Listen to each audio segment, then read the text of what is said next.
Hi, I'm Vanessa and I love bad Star Trek. I break down the bad episodes of my favorite show so you don't have to watch it. I will be the motel where you don't check out, that is Star Trek Discovery. Today, I will be talking to you about an episode called The Examples. And because I'm beginning to talk about Trek that is much newer than I usually do, I still want to put a disclaimer here. Number one, I am not a gatekeeping hate watcher. I do not watch new Trek with the goal of picking it apart. The following is just an opinion of mine. If you enjoy this episode, awesome. Please keep doing that. I just don't. I have major issues with the episode's storytelling or lack thereof. Two, my channel's purpose is to spoil in order to make a persuasive argument that the episode is skippable. So if you're not into spoilers, please do not watch this. And three, Mom, I will do Spock's brain next. I promise. Star Trek Discovery has had one big mystery per season since season 2. Season 2 had the Red Angel thing that led Michael Burnham to meeting her birth mother, who she thought was dead since she was a child. And to save all life in the universe, she and Discovery time traveled to the 32nd century. And season 3 had what was referred to as the burn, where Su'Kal, a Kelpian like Saru, whose emotional outbursts from losing his mother, in addition to him being emotionally entangled with the dilithium supply, caused everyone's warp core to blow up. I only bring these up because I think these are not season-long mysteries. They could maybe be solved in an episode or two, especially when they always involve characters that are not part of the main cast. Captain Pike is off doing his own thing and will get his own show, Strange New Worlds, that starts in the spring, I think. And sure, Captain Burnham's mother, Gabrielle, pops her head in from time to time, but I don't see us getting a real reconnection or meaningful reunion between these two characters. Like, Gabrielle feels much more tied to the Qowat Milat out nunning around than her own kid that she abandoned to be adopted and raised by white parents. Whether it was justified or not, they have a lot of shit to talk about beyond the platitude-packed surface-level conversations that they tend to have. And Su'Kal is nowhere to be found this season. The price of centering entire seasons around disposable characters and mammoth-sized existential crises is that we do not get to know the bridge crew almost at all. How has the jump into the 32nd century impacted people like Rhys or Oo? Are they adjusting? If I flew a millennium into the future, I would imagine my outlook would change significantly. Everyone they know and love thinks that they are dead. So with a split-second decision, they have caused a great deal of pain for everyone they've ever known. And it's been a few years since they've jumped. So do we go to the homeworlds of some of the crew, find some ancestors? Did the alien races that some of the crew belong to become extinct or become enemies of the Federation or allied with the Emerald Chain? And must they decide to be loyal to the Federation or their home worlds? But we don't have time for any of that because the future of blah is at stake. In this season, it's because of a planet-destroying void that sounds like a closed-down ride at Action Park, the dark matter anomaly, otherwise known as the DMA, that has already destroyed Quajon, which is Book's homeworld, and Book is, of course, Michael Burnham's partner. And we can't possibly have the people already on the ship figure this out, like what it is or how it works. So we got to introduce more flat TV trope characters that are ultimately disposable, like the insufferable genius. This episode is an exercise in how not to tell a story effectively while making moral grandstandy gestures, because we still have no goddamn clue what the Federation in the 32nd century's values are. Burnham and crew just decided that it's the same based on nothing. And oh no, the DMA is about to swallow something else whole. You heard it here.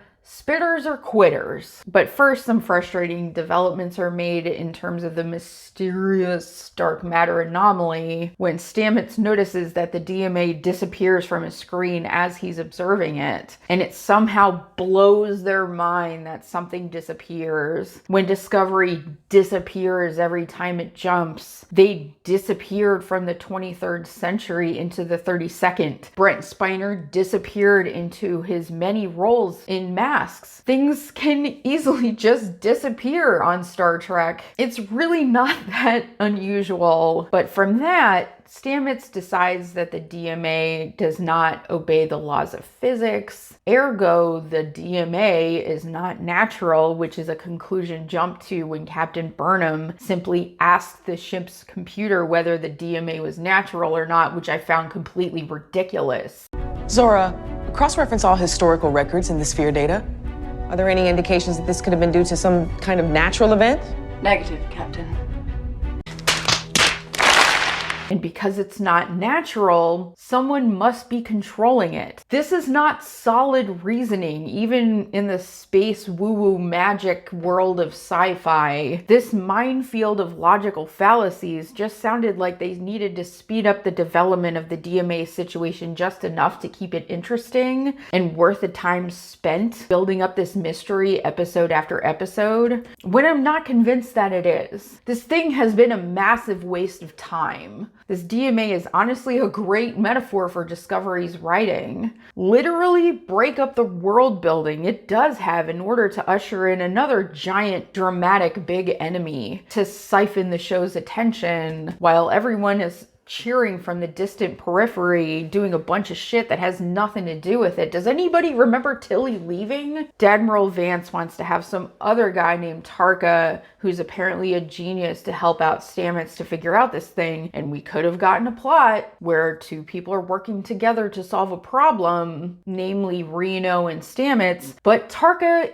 isn't really there to collaborate with Stamets rather than bulldoze. And Stamets rewards him with adulation and is weirdly effusive. And for all his smarts, Tarka is wildly obnoxious with his visual aid of a cold potatoes and a pea, just making a mess like a baby, who just so happens to have a fully functioning control device capable of creating and controlling a very DMA-like phenomenon. And shockingly, no one suspects that maybe, just maybe, this motherfucker did it. Like, what? Remember, we don't know what the Federation's agenda is in the 32nd century. But why does anyone trust Tarka, or Admiral Vance for that matter, at all? Why is Tarka so insistent that the experiment to recreate the DMA happen on Discovery as they're doing a rescue mission? Why doesn't this experiment happen in Daystrom or Starfleet headquarters? Putting the ship in danger for no reason is the definition of forced drama. Why is Tarka so comfortable buddying up with the only other person capable of accessing the mycelial network, also known as the most valuable thing Discovery does, which is jump instantly from one place to another? This is getting into speculation here. There's fan theories out there that Admiral Vance created the DMA to destroy those who don't want to join the Federation, but Quajon and this Radvac asteroid belt aren't strategically valuable or are threats to the Federation, so I don't think that holds water unless he's just trying to throw us all off the scent, right? As far as bright spots, is Tig Notaro as Reno funny as hell? Yes. Every scene she's in is better because she's in it. I just wish this character got literally any development at all. Ultimately, I think this Tarka character was unnecessary, just as unnecessary as it was for Kovich, an agent for the Federation, to just blurt out emotional exposition at Culber and tell him that he was working himself to death and to take a break. Culber's been busting his ass with therapy sessions for the crew and is obviously very physically and emotionally worn down for being concerned with everyone else instead of himself. I just think that if you're going to have queer representation, don't just have gay people on there and call it a day. You need to have them work shit out. Culber told Stamets fine, and from that, Stamets knew that Culber wasn't fine. So it's in the text itself that Stamets is very in touch with Culber's emotions. So it makes no sense that he doesn't lean into his partner Stamets for support, or Adira for that matter. Culber has a family on board that can be there for him, but it's Kovich that psychoanalyzes him and finally convinces him to take a break. That's just bad writing to me. And if this keeps happening, it runs the risk of making Stamets, Culber, and Adira into token characters. It's also very odd timing to remind Culber of his experience with death when that was seasons ago. It's almost like the show itself is admitting that they hadn't written anything for this character to process that event properly. And it's strange that this is like the second time a savior complex has been brought up this season. Like, people can't struggle with other shit in this situation. But I think the most underwritten and offensive piece of this is actually the A-plot, which ironically is the most straightforwardly Star Trek thing about it. The dark matter anomaly threatens to consume and destroy something called the Radvek asteroid belt, a former Emerald Chain colony occupied by the Akali, some alien race mentioned in Enterprise. So wait, the DMA's movement is predictable after all? Whatever, right? Since Discovery can instantly jump from one place to another, it's assigned the rescue mission, and the goal is to evacuate everyone in the colony. And they have a short amount of time because the transporter locks won't work past a few hours, and it's not a sure thing that the DMA will actually eat this thing, but it's enough of a threat that evacuation's the only option. But there is a prison on this colony populated with those called the examples, or people imprisoned with the goal of deterring others from breaking the law. And those people are especially stuck. And as Michael and Book approach the prison, Riss just pops up and blurts out some of his backstory, which I guess is what we get instead of actual character development for this person. He feels like he's just giving an interview to CNN rather than having a natural conversation. And of course, instead of just asking the prison guards how to turn off the security measures, Michael and Book have to break in. So that's a huge waste of fucking time, which is exactly what they don't have. The colony president was like, well, the guards already left, like they don't have FaceTime or whatever. Anyway, they get in and free these folks from their cells, and the inmates are like, yeah, we were sentenced to life for really dumb shit like stealing bread or counting cards at a Dabo table. So we're not really itching to be rescued only to sit in jail again. So here we are with an ethical issue. This is classic Star Trek. You could deny yourself rescue, possibly die by DMA, but if it doesn't come, you're free. And we could have had an A-plot about getting to know these people. What has their life been like under this penal system? Who are they, and what kind of life had they been planning if they ever got out? But they're pressed for time and breaking through various security thingies, and they're just pointlessly arguing back and forth about leaving. And Michael offers them asylum and a review of their cases, so that removed the stakes and his big fat duh. But that eats up more time. And one guy, Felix, is like, oh yeah, sorry, totally lied about what I did. I actually killed a guy, so I should definitely stay because I deserve to die here. This is not a place of justice. Because he killed a good Samaritan, which makes this story even more Bible-y.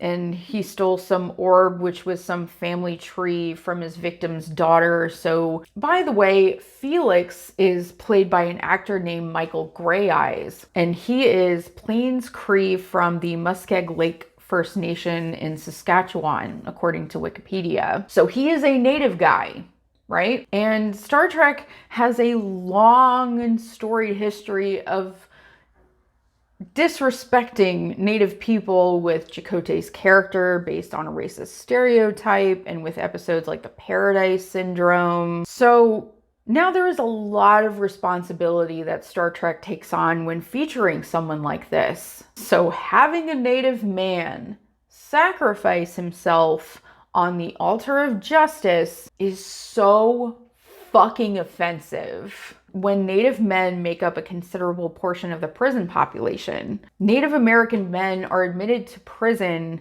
at 4 times the rate of white men, and Native American women are admitted at 6 times the rate of white women. Native lives matter, and this episode frames his suicide as noble, but it's just plain offensive. It does not challenge the status quo. This person has sentenced himself to death for killing somebody. It's eye for an eye. It's Old Testament. It challenges nothing. One thing they could have done, which I am shocked that they didn't even consider, but like I said, this show busts up its own world building just as a matter of course. And they could have had Michael Burnham, who started the entire Discovery series as a convict, talk to Felix about that experience and say, hey, I was a mutineer and now I'm a starship captain. Didn't even bother to bring that shit up, because then they'd have to tip their hand that telling an even more disadvantaged person to pick themselves up by their bootstraps is a deliberately nonsense statement, and that the entire premise of the show, a woman literally having to move heaven and earth to be something as simple as a starship captain, is obviously ridiculous. You have to be what? Twice. What? Twice as good. Twice as good as them to get half of what they have. This could have been a captain defining moment, but instead it's just Michael who gives the orb to the surviving daughter of the murdered guy, and we never learn about the significance of this orb. Like, did it have an impact beyond being a missing photo album? We'll never know. Discovery is a show chock full of missed opportunities. We could have had a deepening of a gay relationship. We could have learned about the perspectives of these prisoners. We could have learned literally anything about the crew. And I just wish it had more faith in the established characters to carry the show. These actors are great, rather than pitting them against impossible shit week after week and lobbing them easy W's to make them seem morally righteous. Like, subscribe, no pressure, but peer pressure. Till next time, I guess.